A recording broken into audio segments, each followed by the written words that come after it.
Hi hello investors. इस video के अंदर जो है हम आपके एक बहुत इंटरेस्टिंग कंपनी की बात करेंगे जो कि आपके रिन्यूएबल सेक्टर के अंदर जो है काम करती है।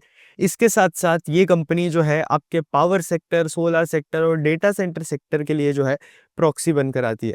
अगर आप पिछले कुछ टाइम से देखोगे तो हमें ये रिन्यूएबल सेक्टर के जो भी स्टॉक्स है ना, वहाँ पे जो है हमें करेक्शन देखने मिल रहा है। और जो री रेटिंग हमें इन स्टॉक्स के अंदर जो है पहले देखने मिलती थी, वो जो है हमें कहीं ना कहीं जो है स्टॉप होते हुए देखने मिली। अगेन रिन्यूएबल सेक्टर के अंदर जो है एज ऑफ नाउ करंटली बहुत ज़्यादा हेडविंड्स जो है हमें देखने मिल रहा है। पहले जब मैं सोलर इंडस्ट्री की बात करता हूँ तो सोलर इंडस्ट्री के अंदर सबसे बड़ा प्रॉब्लम क्या है कि हमें मॉड्यूल्स की ओवर कैपेसिटी जो है आगे जाकर देखने मिल सकती है, जो कि सबसे बड़ा प्रॉब्लम है।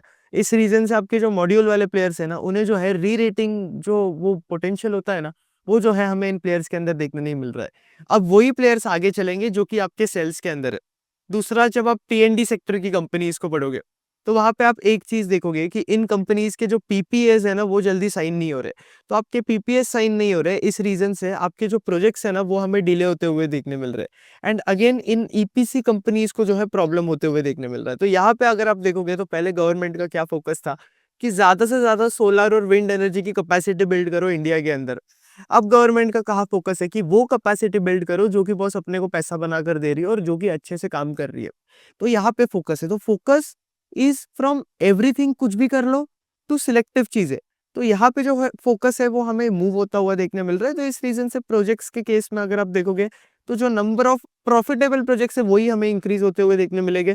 जो एवरेज प्रॉफिटेबिलिटी के हिसाब से जो प्रोजेक्ट्स है वहां पे इतनी ज्यादा ग्रोथ नहीं होगी।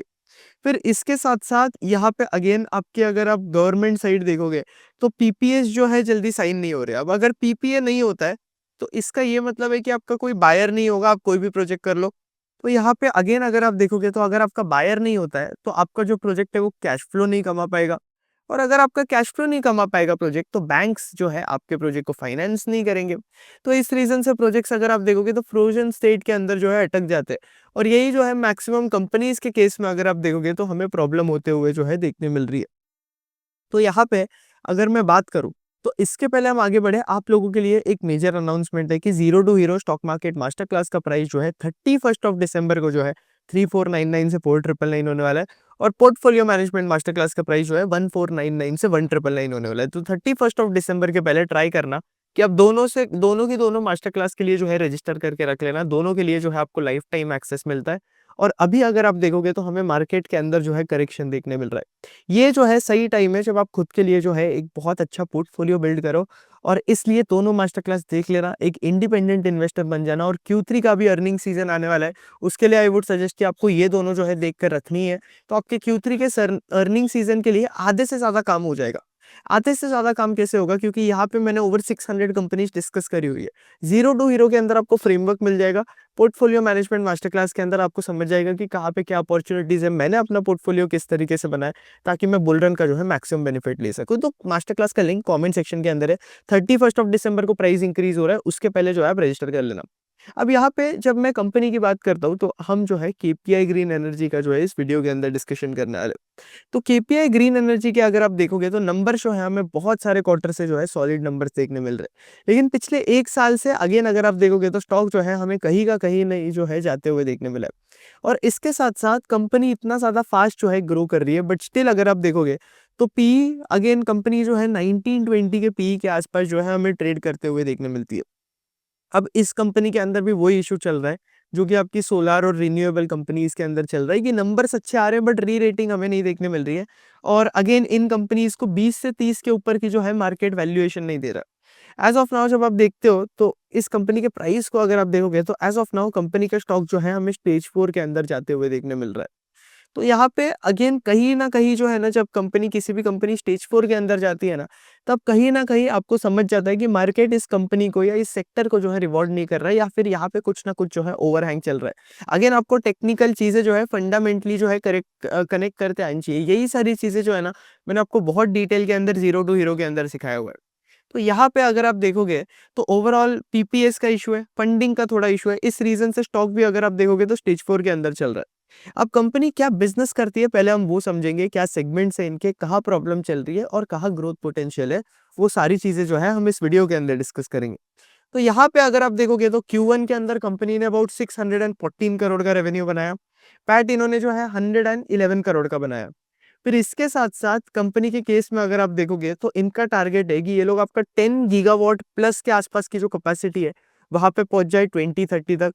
और इसके साथ-साथ यहाँ पे एज़ ऑफ नाउ अगर आप देखोगे तो इनके पास 3 प्लस गीगावाट के ऑर्डर जो है इनके पास पड़े हुए।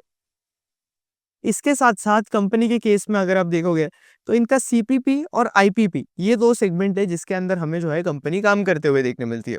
अब सीपीपी वाला सेगमेंट क्या होता है और आईपीपी वाला सेगमेंट क्या होता है?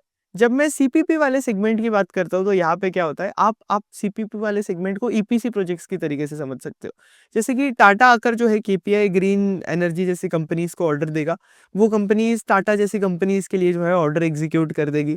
एंड अगेन एक बार ऑर्डर एग्ज़ीक्यूट कर देती है तो इन कंपनीज़ को जो है पेमेंट मिल जाता है। तो इसको जो है सीपीपी बिज़नेस बोलते हैं। It's just like EPC and यहाँ पे मार्जिन्स अगर आप देखोगे तो बहुत लोअर साइड पे होते हैं। दूसरा जो सेगमेंट होता है वो है आईपीपी वाला सेगमेंट जो कि बहुत इंटरेस्टिंग है, जहाँ पे आपको जो है एन्युइटी रेवेन्यूज देखने मिलते हैं। अब आप पूछोगे यार कैसे? तो अब आईपीपी के सेगमेंट में अगर आप देखोगे तो ये कंपनी जो है लैंड बैंक ओन करती है। यहाँ पे ये लोग जो है आपका पावर जनरेट करते हैं और पावर जनरेट करने के बाद ये आपके जो डिस्कॉम्स होते हैं या बाकी प्लेयर्स होते हैं उन्हें जो है ये पावर को जो है सेल आउट कर देते हैं। तो यहाँ से अगर आप देखोगे तो कंपनी के केस में हमें जो है एन्युइटी रेवेन्यू जो है देखने मिलता है। एंड इस वाले सेगमेंट से जो कंपनी के मार्जिन्स होते हैं अगेन वो भी जो है बहुत ज़्यादा हाईयर साइड पे मार्जिन्स होते हैं। तो यहाँ ये लोग 80-85% के आसपास के एबिटा मार्जिन जो है आराम से बना सकते हैं। और आइना पावर के केस में भी अगर आप देखोगे तो वो भी इनका जो आईपीपी वाला डिवीजन है उस पे बहुत ज़्यादा फोकस कर रहे हैं। तो इधर कंपनी की कैपेसिटी अगर आप देखोगे तो 1.2 गीगावाट के आसपास एक्सपेक्टेड कैपेसिटी है जो कि वर्क इन प्रोग्रेस है। और सीपीपी का कैपेसिटी देखोगे तो अबाउट 2.3 गीगावाट के आसपास की इनकी सीपीपी की कैपेसिटी आ रही है। तो यहाँ पे आपको एक चीज़ देखनी है कि जैसे-जैसे कंपनी के केस में हमें आईपीपी के रेवेन्यू जो है आगे जाकर इंक्रीज़ होते हुए देखने मिलेंगे, उस तरीके से अगर आप केपीआई ग्रीन के मार्जिन्स देखोगे, तो हमें मार्जिन्स के अंदर जो है चीज़ें बेटर होते हुए देखने मिलेगी कंपनी के केस में, जो कि बहुत इंटरेस्टिंग चीज़ है। तो इस कंपनी के अंदर जो है हमें क्लियर प्रोडक्ट मिक्स शिफ्ट जो है देखने मिलता है, तो जहाँ पे आप लोअर मार्जिन प्रोडक्ट से जो है हायर मार्जिन प्रोडक्ट्स की तरफ जो है मूव हो रहे हो। तो आईपीपी वाला सेगमेंट जो है मेन सेगमेंट है जहाँ पे अगेन मेरा जो है इंटरेस्ट आता है। सीपीपी वाला सेगमेंट जो है अगेन मुझे बड़ा बोरिंग सेगमेंट लगता है अगर आप पर्सनली मुझसे पूछोगे। ओवरऑल नंबर्स अगेन कंपनी के जो है हमें स्ट्रॉन्ग देखने मिल रहे हैं। Q1 के अंदर भी स्ट्रॉन्ग नंबर्स आए। Q2 के अंदर भी जो है हमें कंपनी के जो है स्ट्रॉन्ग नंबर्स देखने मिला। इनका एक आईपीपी के केस में अगर आप देखोगे तो बहुत बड़े प्रोजेक्ट्स आ रहे हैं। तो यहाँ पे इनका अबाउट 504 मेगावाट के आसपास इनके एग्जिस्टिंग प्रोजेक्ट्स के आसपास है, जिस पे इन्होंने अभी जीयूवीएनएल के लिए जो है आपका 240 मेगावाट के आसपास का प्रोजेक्ट कंप्लीट किया है और 92 मेगावाट के आसपास का प्रोजेक्ट जो है कंप्लीट किया हुआ है। तो जब आप आईपीपी के थ्रू जो रेवेन्यूज़ आते हैं आप वहाँ देखते हो, तो एक तो आपके कैश फ्लोज़ जो है स्टेबल होते हैं। इसके साथ-साथ यहाँ डेप्रिसिएशन जो है बहुत ज़्यादा रैपिड होता है। तो इस रीज़न से आपको यहाँ पे आपके पोस्ट टैक्स आईआरआर वाले मेट्रिक पे जो है फ़ोकस करना होता है और आपके कैश फ्लोज़ जो है यहाँ पे बहुत अच्छे बनते हैं जब मैं आईपीपी की बात करूँ। तो ये एक बहुत इंटरेस्टिंग चीज़ है जो कि कंपनी कर रही है। इसके अलावा ये लोग जो है आपके सोलर पैनल क्लीनिंग रोबोट वगैरह भी बनाते हैं जो कि आपके सोलर पैनल्स को जो है ऑटोमेटिकली क्लीन करते हैं। एंड अगेन ये लोग जो है ना आपके हायर मार्जिन सेगमेंट्स की तरफ भी जा रहे हैं जो कि अगेन न्यू एज सेगमेंट्स है। अब ये न्यू एज सेगमेंट क्या बनकर आते हैं कंपनी के, तो यहाँ पे अगेन अगर आप देखोगे तो ये लोग आपके जो है बीईएसएस के अंदर जा रहे हैं। इसके साथ-साथ ये लोग आपके ग्रीन हाइड्रोजन वाले सेगमेंट के अंदर कंपनी जा रही है। तो यहाँ पे भी जो है हमें एज़ ऑफ नाउ यहाँ से कोई रेवेन्यूज़ जो है इतने ज़्यादा देखने नहीं मिल रहे कंपनी के केस में अगर आप देखोगे। लेकिन आगे जाकर जो है हमें यहाँ से रेवेन्यूज़ जो है इंक्रीज़ होते हुए देखने मिलेंगे।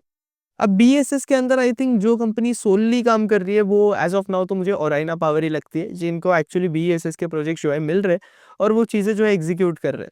तो यहाँ पे इनके बीएसएस वगैरह के जो रेवेन्यू है वो हमें अगेन FY27 FY28 तक आप एक्सपेक्ट कर सकते हो कि हमें आगे जाकर जो है इंक्रीज़ होते हुए देखने मिले।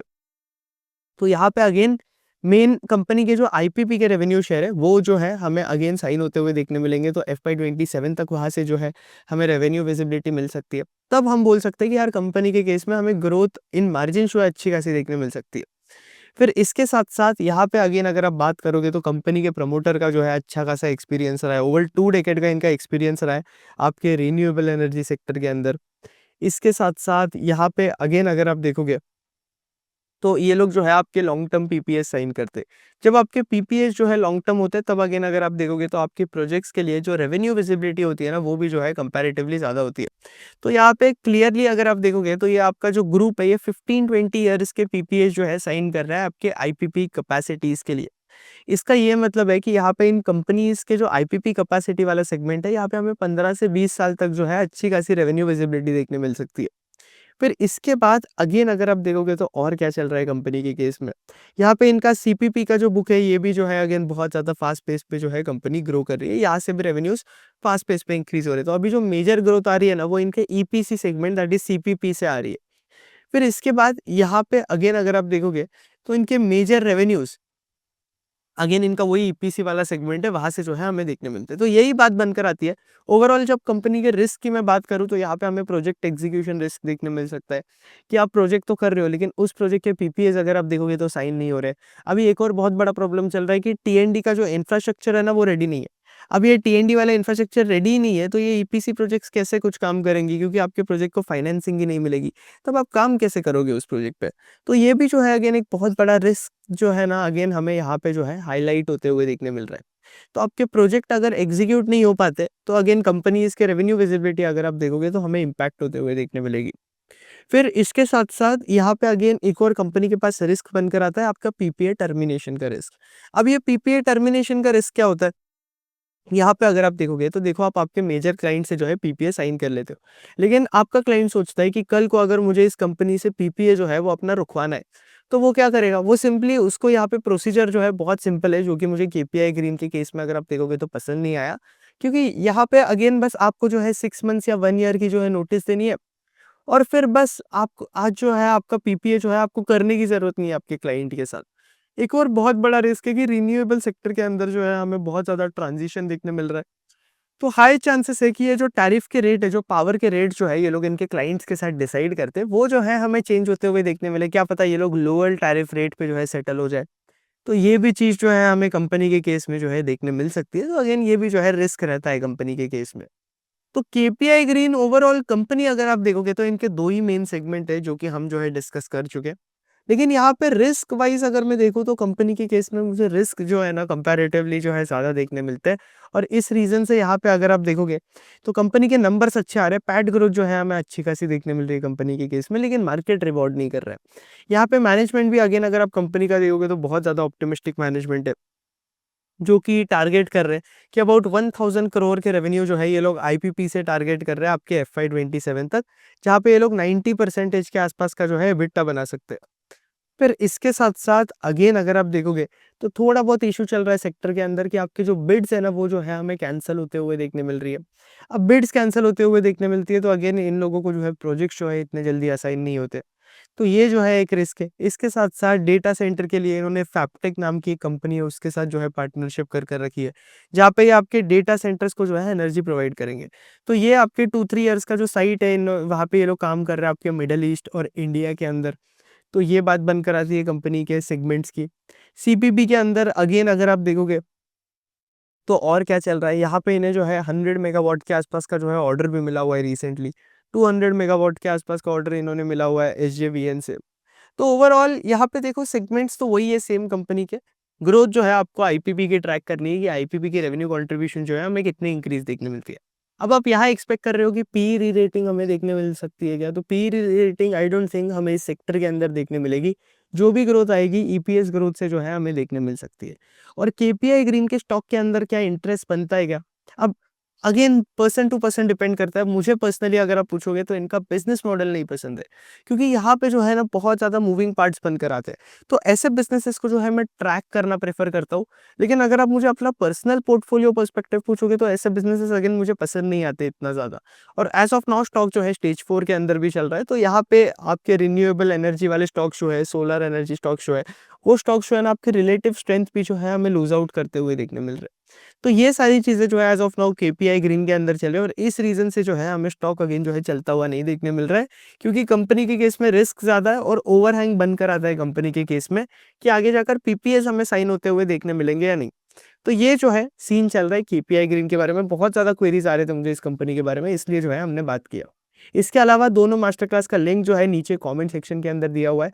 आप लोग जो है जल्द से जल्द रजिस्टर कर लेना, क्योंकि 31 ऑफ दिसंबर को जो है दोनों का प्राइस आपको इंक्रीज होते हुए देखने मिलेगा। तो 02 हीरो का प्राइस जो है 3499 से 4999 हो रहा है, और पोर्टफोलियो मैनेजमेंट का प्राइस जो है 1499 से 1999 हो रहा है। तो प्राइस एक होने के पहले जो है जल्द से जल्द जो है दोनों मास्टर क्लास के लिए जो है रजिस्टर करना, बिल्कुल भी जो है इन्हें मिस मत करना। तो ये चीज़ जो है आपको ध्यान रखनी है और अगले बुल रन का जो है आपको मैक्सिमम बेनिफिट उठाना है। अब चीज़ अगेन आपके ऊपर है कि यार आपको जो है अगेन कुछ पैसे बचाकर जो है यूट्यूब पे टाइम पास करना है और स्टॉक्स के अंदर फंसे रहना है आपके लैक्स ऑफ कैपिटल से, या फिर आपको चीज़ें सीखनी है और अगले बुल रन के अंदर जो है मैक्सिमम बेनिफिट उठाना है। तो यही बात बनकर आती है। होपफुली आप लोगों को वीडियो पसंद आया होगा। ऑन दिस नोट आयुष मर्दा साइनिंग ऑफ। जय हिंद, जय भारत।